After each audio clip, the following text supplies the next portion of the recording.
하나님의 말씀을 보겠습니다. 구약성경 욥기서 33장 26절입니다.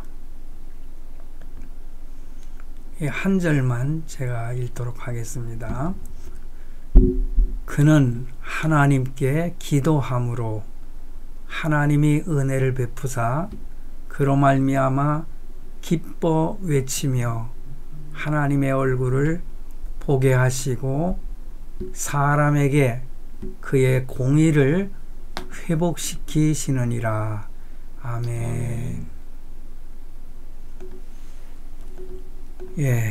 오늘 본문 말씀 묵상하면서 제가 제목을 사람은 한평생 자신에게 속고 삽니다, 이렇게 제목을 잡았습니다.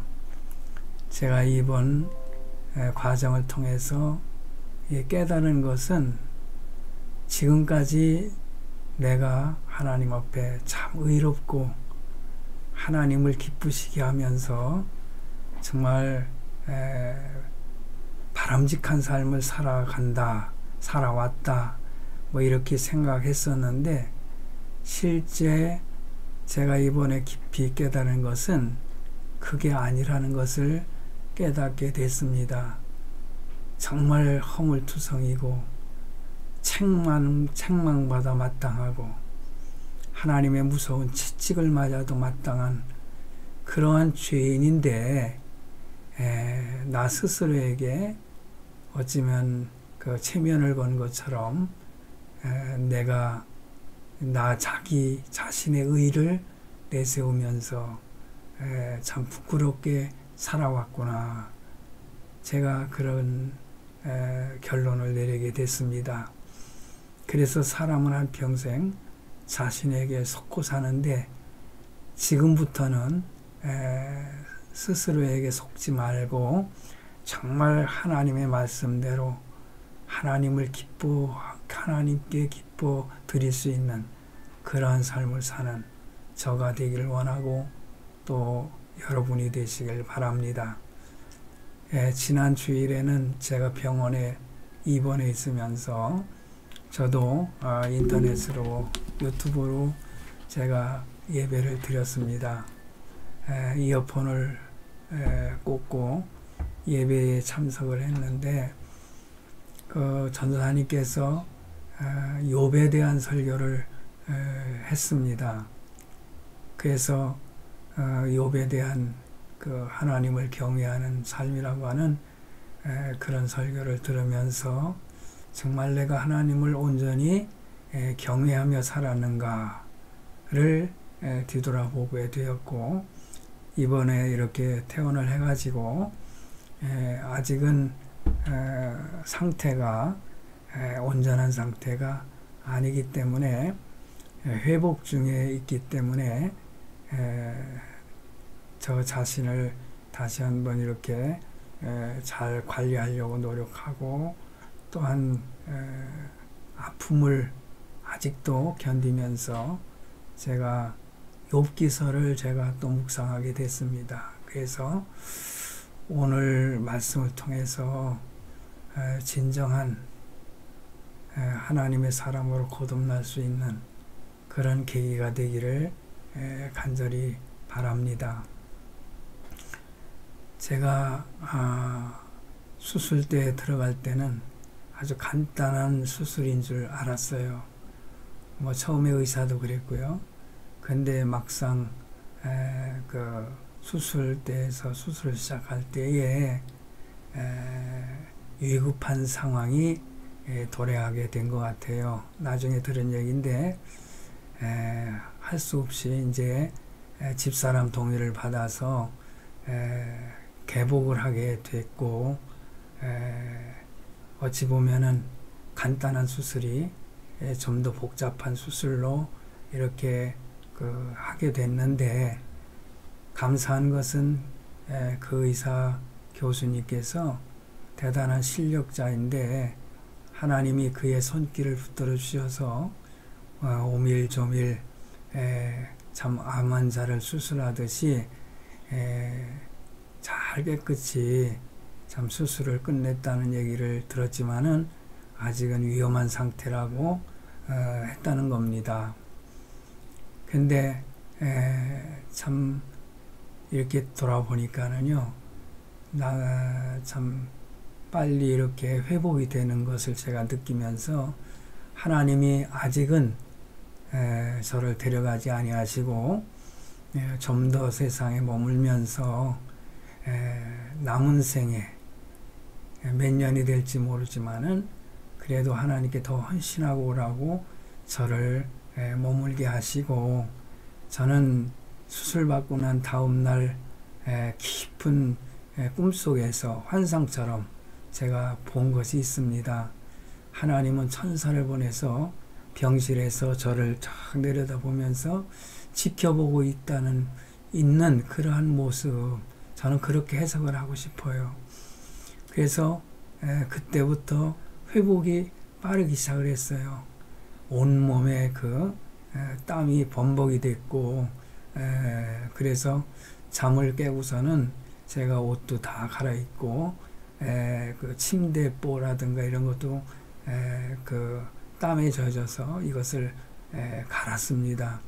그런 과정을 통해서 하나님께서 나를 치유를 하시는구나 생각할 때에, 오늘 찬송가 나 어느 곳에 있든지 늘 마음이 편하다.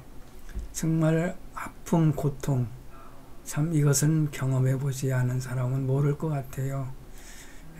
몸이 엄청 고통스럽고, 그렇지만은 마음은 오히려 평안했고요. 어떤 의심이나 원망이나 이런 것이 없었다는 것이 참 하나님의 은혜다. 저는 그렇게 생각을 합니다. 지금도 아직 제가 통증은 가시지 않았지만은 그러나 마음은 참 편안하고요. 여러분을 만난 것, 내가 또 이렇게 설교를 할 수 있다는 것, 이것이 너무너무 행복합니다. 참 때로는요, 우리는 견디기 어려운 아픔을 경험하게 되지 않습니까? 무엇이 우리를 아프게 합니까? 그것은 자신의 어떤 비전이나 꿈이 좌절될 때, 때로는 어떤 인간관계에서 갈등을 겪을 때, 부모와 형제들 사이에 어떤 갈등이 깊게 올 때에 크게 아픔을 느끼지 않습니까? 그건 정신적인 아픔이죠. 마음의 아픔. 그런데 특히 건강을 잃게 될 때에 엄청난 아픔과 견디기 힘든 과정을 겪게 되는 것 같습니다. 제가 이번에 건강을 한순간 잃어버리고, 사람은 하나님께 언제 갈지 모르는구나. 그러니까는 자고 깨고 나면은 어쩌면 내가 하나님 앞에 가 있을지도 모른다. 이런 생각을 하게 됨으로 인해서 세상의 것들이 뭐 그리 귀중한 게 있는가, 그러면서 더 마음을 비우게 되고 그렇더라고요. 여러분들도 제가 드리는 말씀이 공감이 되는지는 모르겠습니다만은 사실 그렇습니다. 제가 그동안 하나님의 기적을 통해서 저에게 물질도 주셔서 참 풍요로운 삶을 살게 해주는 것에 대해서 어찌 보면은 한편으로 하나님께 감사하지만은 또 내면적으로는 굉장히 자랑스럽고, 한편으로는 좀 교만에 빠져 있었던 것 같아요. 하나님은 그것까지도 싫어하시는 거예요. 그래서 이번에 이렇게 갑자기 이런 일을 겪게 된 것이 아닌가, 저는 그렇게 생각을 해 보았습니다. 특히 이렇게 건강을 잃을 때에 사람이 낮아지고 약해지기 마련이지 않습니까? 그렇다면은 이런 아픔과 슬픔의 밤들을 어떻게 이겨낼 수 있을까? 한번 생각해 보겠습니다. 그것은 자기 성찰이라고 생각을 해요. 성찰이라는 게 뭡니까? 자기의 마음을 반성하고 살피는 겁니다. 내가 하나님 앞에 정말 처음에 말씀드린 것처럼 바람직한 삶을 살고 있는 것처럼 생각이 든다 할지라도 그러한 삶 속에 얼마나 하나님 앞에 부끄러운 일들이 있었는가, 대인관계에 있어서도 하나님 앞에 회개할 것이 없었는가, 이런 것을 뒤돌아보고 깨닫고 반성하며 계속해서 살피는 성찰의 삶을 사는 것이 이런 어려움을 극복할 수 있는, 이겨낼 수 있는 비결이 아닌가, 그렇게 생각을 합니다. 더 나아가서요, 중요한 것은 진심으로 하나님께 회개하는 삶을 사는 것이 어려움을 이기고 극복하는 비결이라고 생각을 합니다. 어떤 다가온 아픔 앞에 원망도 하고 좌절하지 말고 나 자신의 어떤 과오 때문이 아닌가를 이렇게 살펴보는 그런 계기가 되어야 된다, 그런 말씀이죠. 스스로를 살피고 고치면서 자기를 돌아볼 때에 새로운 미래가 준비되어 간다. 하나님이 새로운 삶을 살게 해주신다. 새로운 길을 열어주신다. 저는 그렇게 생각을 했습니다. 사람은 그러한 고통 속에 있을 때에 그 삶의 깊은 그 어둠 속에서 자신을 돌아보게 되는 것입니다. 기도해야 되겠죠. 고통의 밤을 기도의 밤으로 바꿀 수 있는, 그래야 하나님은 그 기도를 응답해 주시고 우리에게 새로운 평안과 미래를 허락하시는 것입니다. 낙심하고 절망하기보다는 하나님께 기도하는 성도가 되시기를 바랍니다. 저를 포함해서 말씀을 드리는 것입니다. 그렇습니다. 자기의 삶을 정직하게 직면하면서 드리는 기도는 정말 치유를 위한 가장 중요한 기도가 아닌가, 그렇게 생각을 합니다. 사실요, 솔직히 말씀을 드립니다. 너무너무 아프고 고통스러우니까는 기도도 안 나오더라고요. 마음속에는 주여, 주여 계속 기도를 합니다. 그런데 그런 정황이 없는 순간도 겪게 되더라고요.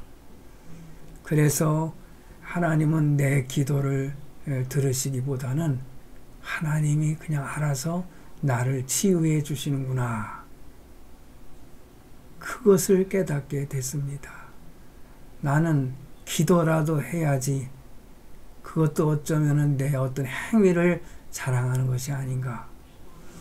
하나님은 그런 행위조차도 인정하지 않으시고 하나님 스스로 결정하시고 함께 하시고 치유를 해 주시는 것입니다.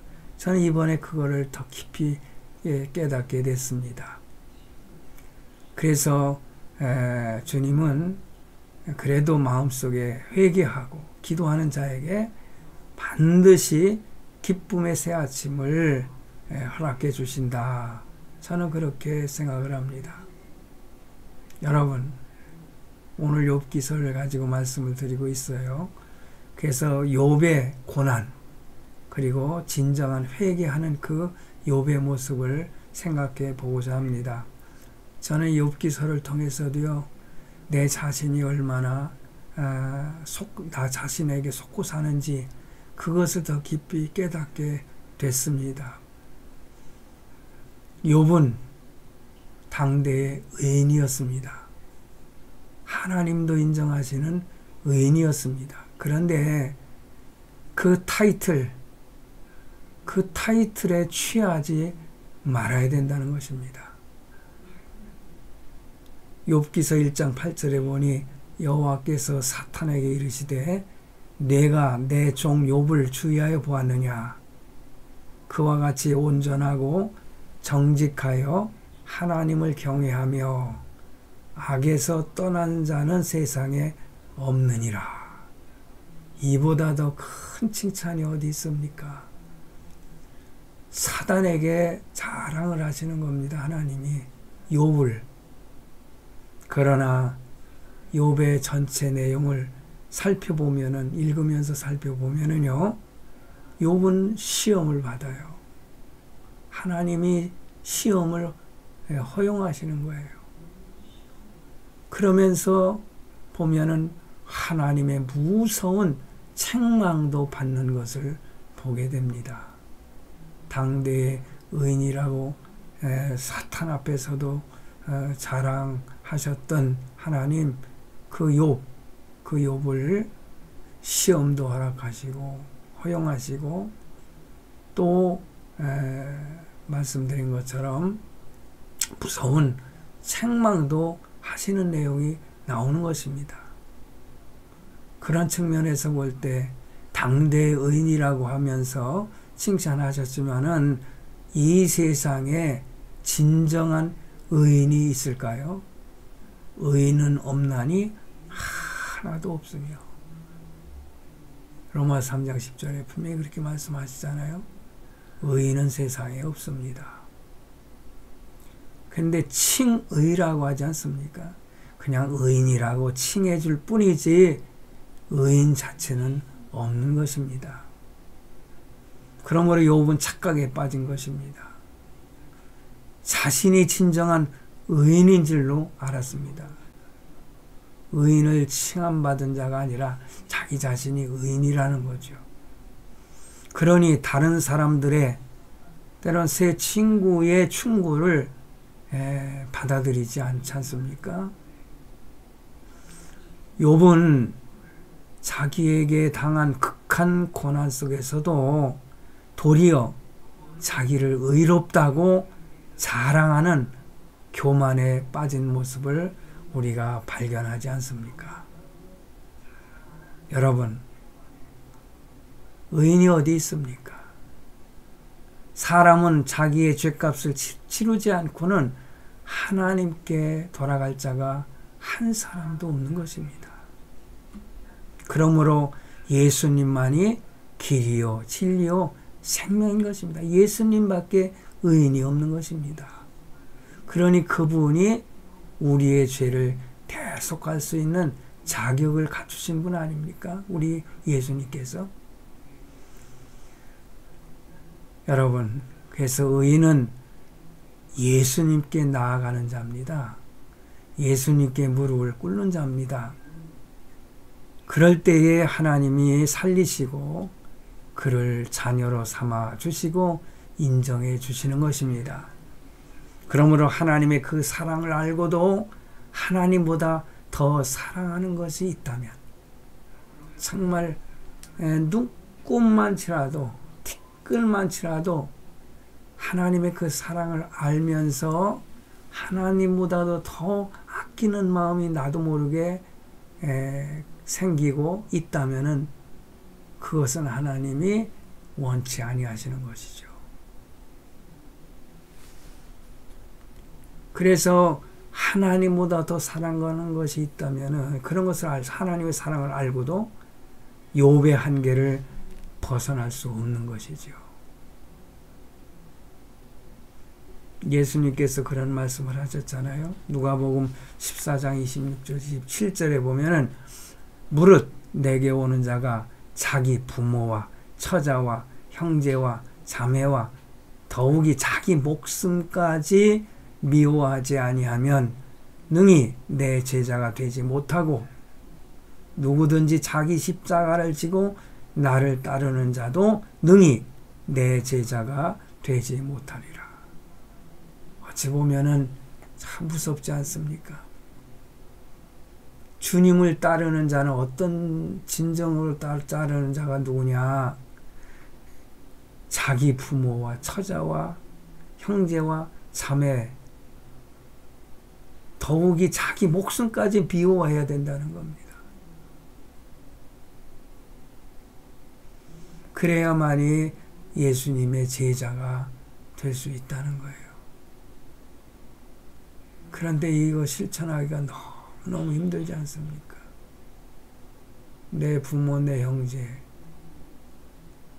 이것은 다른 말이 아닙니다. 어찌 보면은 제일 쉬운 거예요. 쉬운데도 하지 못하는 사람들이 있어요. 그건 뭐냐? 하나님보다 더 사랑하지 말라. 그런 말씀이에요. 부모도 하나님보다 더 사랑해서는 안 됩니다. 과거에 우스운 소리 한마디 할까요? 제 집사람하고 결혼을 했는데 그 당시에 제가 전도사였습니다. 나는 이 세상에서 전사님 제일 사랑한대요. 그래서 제가 제일 또 좋아한대요. 그래서 제가 그랬어요. 하나님보다 더 좋아하면 안 된다. 하나님보다 더 사랑하면 안 된다. 그런데 이 사람은 그 당시는 그걸 이해를 못하고 그래도 나는 하나님보다 전사님이 더 좋아요. 근데 오랜 동안 살면서 나중에 그런 고백을 하더라고요. 그 당시에 내가 자기한테 한 말이 자기는 이제는 깨달아졌다고. 정말 하나님보다 더 사랑할 수 없다고. 과거에 제 모친께서 예수 믿기 전에 저놈은 예수밖에 몰라. 하나님밖에 몰라. 지 애미는 어떻게 되든 말든 하나님만 사랑하는 놈이야. 그래서 제가 그랬어요. 나는 어머니보다 하나님을 더 사랑합니다. 그랬더니 봐 저는 봐. 분명히 지 입으로 말했지 나보다 하나님을 더 사랑한다고? 근데 그 다음 말을 제가 했어요. 하나님을 제일 사랑하는데 어머니는 내가 이 세상에서 제일 사랑합니다. 그랬더니 피식 웃으면서 저봐 저 변명하는 거. 응? 하여튼 말 못하는 놈들 없어. 예수쟁이들. 막 그러면서 뭐라고 하시던 것이 지금이 생각이 나네요. 그렇습니다. 여기 자기 부모와 처자와 형제와 자매와 더욱이 자기 목숨까지 미워하지 아니하면 미워하라는 거 그건 뭐냐? 미워하라는 겁니까? 나보다 더 사랑해서는 안 된다. 나를 사랑하면은 부모도 형제도 자매도 내가 다 지켜주마. 이렇게 주님께서 말씀하시는 것입니다. 어때요? 쉽지 않습니까? 세상에 우리가 살면서 보면은 참 어려운 일들이 많이 있지요. 그리고 의로운 자가 억울한 일을 당하는 일들도 많이 있습니다. 요즘 세상이 그렇지 않습니까? 거짓말을 하면서도 얼굴색 하나 변하지 않고 뻔뻔하게 그것이 거짓말로 발견이 됐는데도 그러나 자기는 그 의혹에서 벗어날 수 없다는 식으로 이렇게 변명을 하면서 그 얼굴이 완전히 사단의 얼굴이더라고요. 욥은 선을 행하고 하나님을 믿고 경외하는 그 당대의 의인이었습니다. 여러분, 제가 타이틀에 빠지면 안 된다고 그랬죠? 그 당시에 그 상황을 많은 사람들이 어떻게 느꼈을까요? 사람들은 그를 죄가 없는 의인으로 추앙하지 않았을까요? 저 사람은 죄가 없는 사람이야. 죄를 지을 수가 없는 사람이야. 어찌 보면은 하나님처럼 이렇게 대우를 받지 않았을까?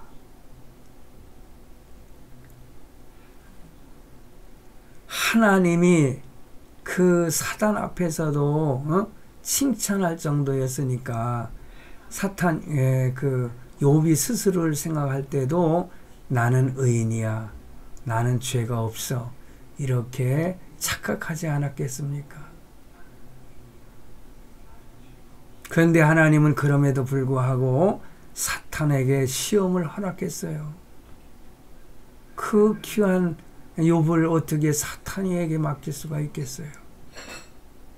그런데 시험을 받을 만한 것이 뭔가 있었지 않았겠어요?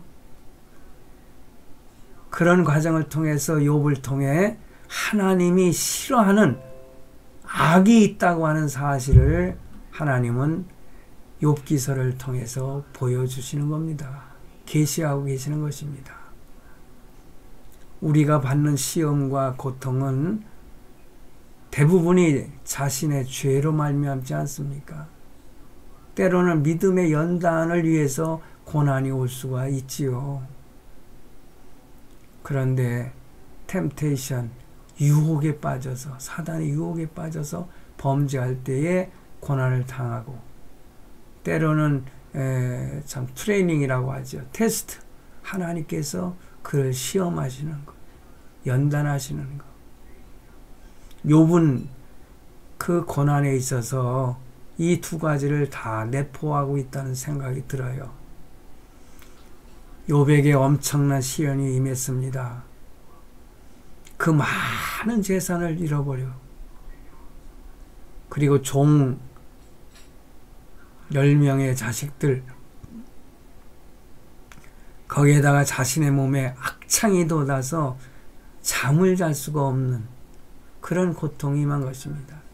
저는 이 정도는 아니지만은요, 이 통증이 너무너무 심하니까 누울 수도 없고, 앉아 있어도 아프고, 잠을 잘 수가 없고, 참 그런 고통의 밤을 며칠 보냈는데, 야, 이런 경험도 하는구나. 저도 그런 생각을 했어요. 때로는 정신적인 스트레스와 육체의 고통, 이 두 가지가 이루 말할 수 없는 고통으로 다가오지 않습니까?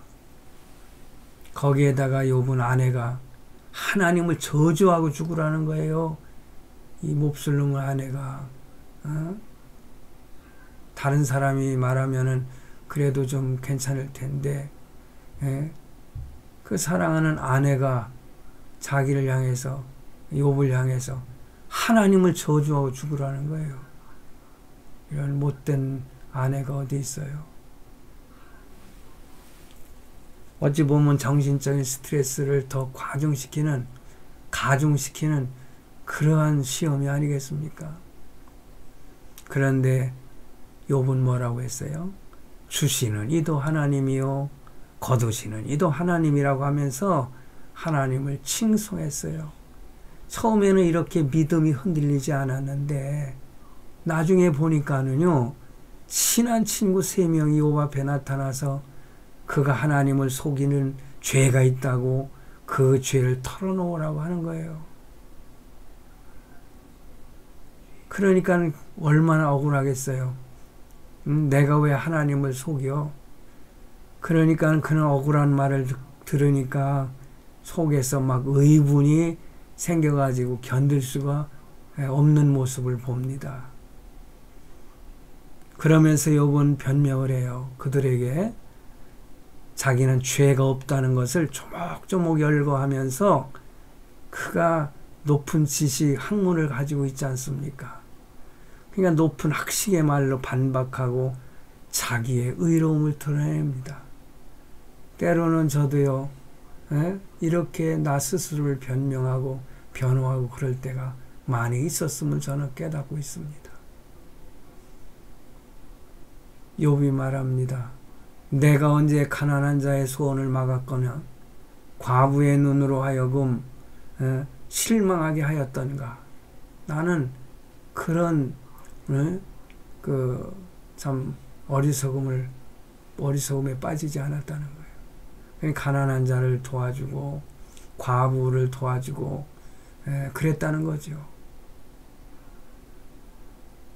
그러면서 욥기 31장 16절 17절 그 내용에 보면은 나만 혼자, 좀 전에 한 말과 더불어서 나만 혼자 내 떡덩이를 먹고 고아에게 그 조각을 먹이지 아니하였던가. 나는 내가 가지고 있었던 것 참 떡 한 덩어리라도 다 나누어 먹었다. 고아들과 가난한 사람들과 과부와 그들을 외면하지 아니하고 그들을 철저하게 도와주고 구제하고 그랬다는 거예요. 그런데 내가 무슨 죄가 있냐 이거예요. 내가 언제 다른 사람처럼 내 악행을 숨긴 일이 있냐? 내가 언제 나의 죄악을 나의 품에 감추었냐? 내가 언제 큰 무리와 여러 종족의 수모가 두려워서 대문 밖으로 나가지 못하고 잠잠하였던가? 나는 의로운데 분연히 일어나서 잘못은 잘못이라고 외치고 의로운 척을 하는 거죠. 저도 그런 죄악에 빠진 적이 많아요. 맞습니다. 저도 우리 모임이나 어떤 노예나 이런 데 참석했을 때 의로운 얘기를 많이 해요. 잘난 척 했어요. 근데 그게 나의 의의가 돼서는 안 된다는 걸 저는 모른 거예요. 후배 목사들이 목사님 같은 분이 있어서 다행이라고 하면서 저를 칭찬하면 그냥 으쓱으쓱 하면서 그래 난 이 정도야 이런 어리석음에 빠졌던 때가 한두 번이 아니었거든요. 그러면서 욥이 그러는 거예요. 누구든지 나의 변명을 들어다오. 나의 서명이 여기 있으니 전능자가 내게 대답하시기를 바라노라. 이야, 하나님이 나를 대변해 주기를 바라는 거예요. 하나님이 내 증인이 되어 주시길 바란다. 때로는 저도 그걸 인용할 때가 많이 있었어요. 뭐냐면은 내가 거짓말을 하지 않는데 너 그거 거짓말이잖아. 너 그거 거짓말이잖아. 그러면 하나님이 내 증인이시다. 이건 거짓말이 아니다. 이렇게 변명이 아니죠. 사실이죠.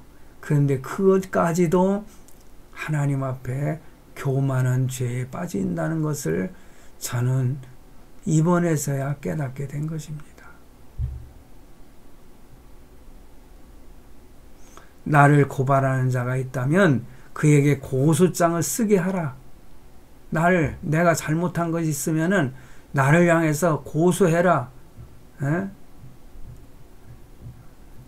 얼마나 교만합니까? 그래요. 고발당할 만큼 아니면 고소당할 만큼 범죄한 거나 나쁜 일을 한 건 아니지만은 그러나 이렇게 하나님 앞에서 대놓고 하는 것은 얼마나 부끄럽고 교만한 것인가. 그러니까 이 세 친구가 할 말을 잃어버리죠. 속으로 뭐 어떻게 생각했겠어요? 너 큰일이구나. 너 큰일이야. 정말 의인인 줄 알았더니 무슨 개뿔 무슨 의인이야. 친구니까 그런 생각 안 하겠습니까? 그러니까 욥의 말이 끝나자 엘리후가 나타나지 않습니까? 엘리후가 나타나서 판정을 내립니다. 그러면서 하나님은 어떤 분이신가를 하나님을 대변하는 자로 엘리후가 등장해서 그에게 책망을 하는 거예요. 그래서 욥기서 34장 5절 15절 말씀 쭉 내용을 제가 좀 설교하면서 힘이 붙여서 요 내용은 여러분들이 그냥 읽어주시면 좋겠어요. 욥기서 34장 5절로 15절 말씀인데, 그리고 35절 말씀에 보니까는 엘리후가 그래요. 욥이 무식하게 말하니 너의 그 말이 지혜롭지 못하다. 그러면서 나는 욥이 끝까지 시험 받기를 원한다. 네가 깨달을 때까지 시험 받기를 원한다. 엘리후가 그렇게 판정을 내리는 거예요. 너의 말하는 그 대답이 악인과 같음이라. 당대의 의인이었고 하나님의 칭찬을 받았던 욥이 엘리후를 통해서 이렇게 책망을 받고 있어요. 하나님을 대신해서 책망을 하는 겁니다. 그러니까 엘리후는 욥이 악인과 같다. 악인이라는 거예요. 욥의 죄는 바로 그가 하나님이 자기의 의를 부인한다면 참 자기가 하나님보다도 의롭다고 하는 교만이라고 하는 것을 엘리후가 깨우쳐 주는 겁니다. 그러면서 욥은 자기 죄를 모르니 무식한 말을 했다. 너 왜 그렇게 무식하냐? 저도요, 참 공부 많이 했습니다. 신학도 하고. 그런데 뒤돌아보니까는 내가 얼마나 하나님의 말씀에 무식한가. 내가 제일 똑똑한 줄 알았어요. 근데 너무너무 무식했어요. 이게 저의 고백입니다. 이번에 죽음의 문턱까지 갔다가 하나님이 살려주셔서 이렇게 여러분 앞에 서게 됐는데 제 남은 생활, 남은 삶도 조심하면서 살아야 되겠지요. 언제 그랬더냐. 이제는 아픔이 사라지고 마음껏 움직일 수 있고 그러면은 내가 언제 그랬더냐 하고 또 옛날로 돌아가는 그러한 누를 범하지 않는 저 자신이 되기를 원해서 이런 말씀을 저는 준비했고 여러분 앞에 말씀을 드리고 있습니다.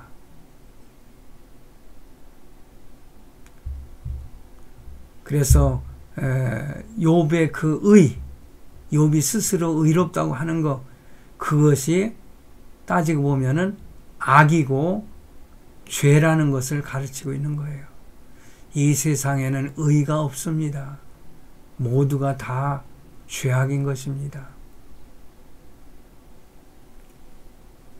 예수님이 책망한 바리새인과 같은 외식자, 외식하는 자, 그것이 욥에게도 묻어 있는 것입니다. 외식하고 있지 않습니까?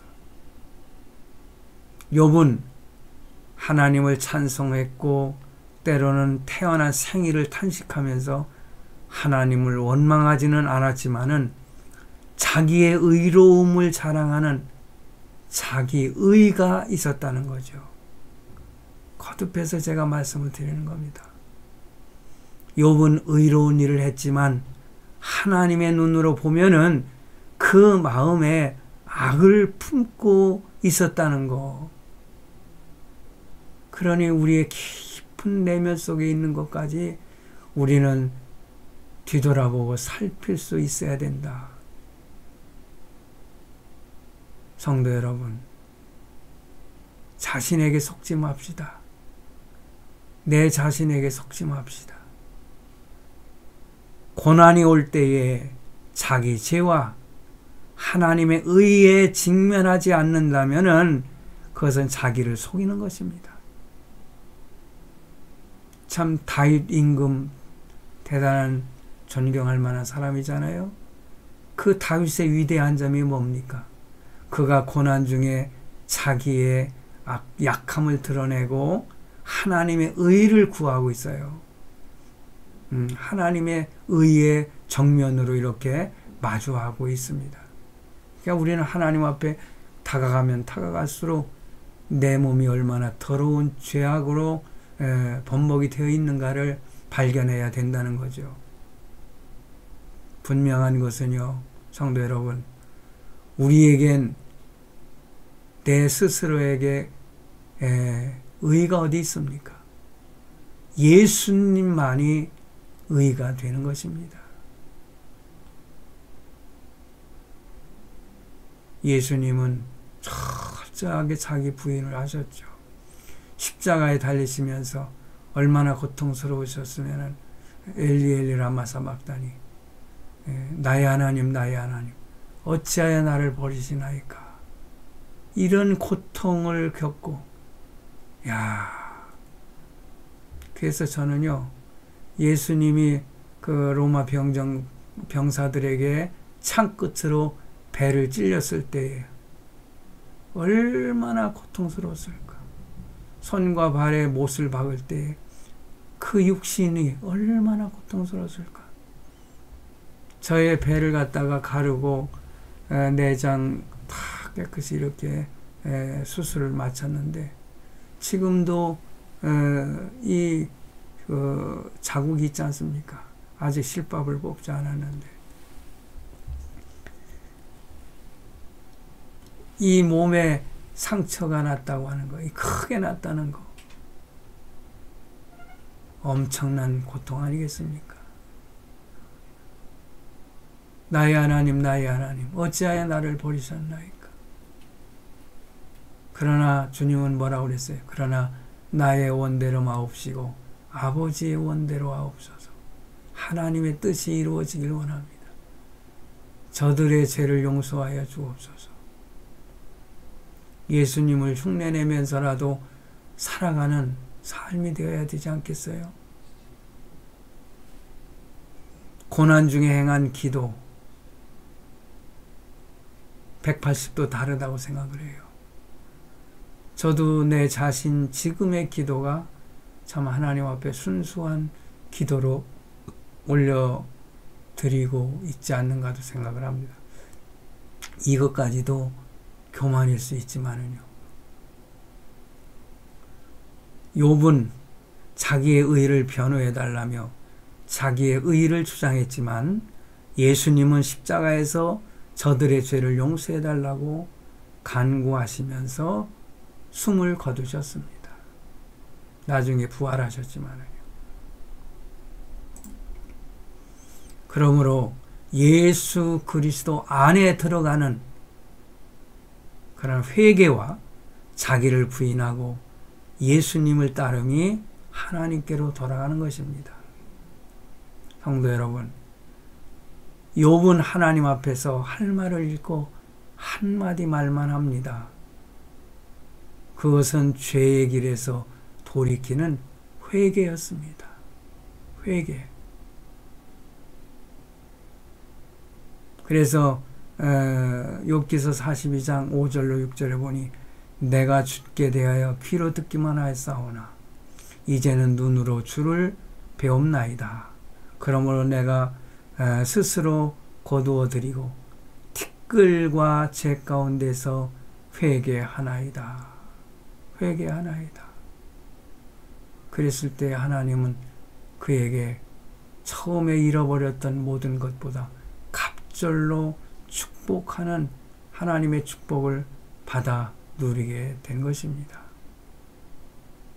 우리는 나를 속이고 의로운 척 죄를 범하는 내 자신을 발견하고 회개하는 정도가 되어서 바울처럼 나는 죄인 중에 괴수라고 고백하는 그런 삶을 살아갈 때에 하나님은 저에게나 여러분에게 새로운 길을 열어주실 줄로 믿습니다.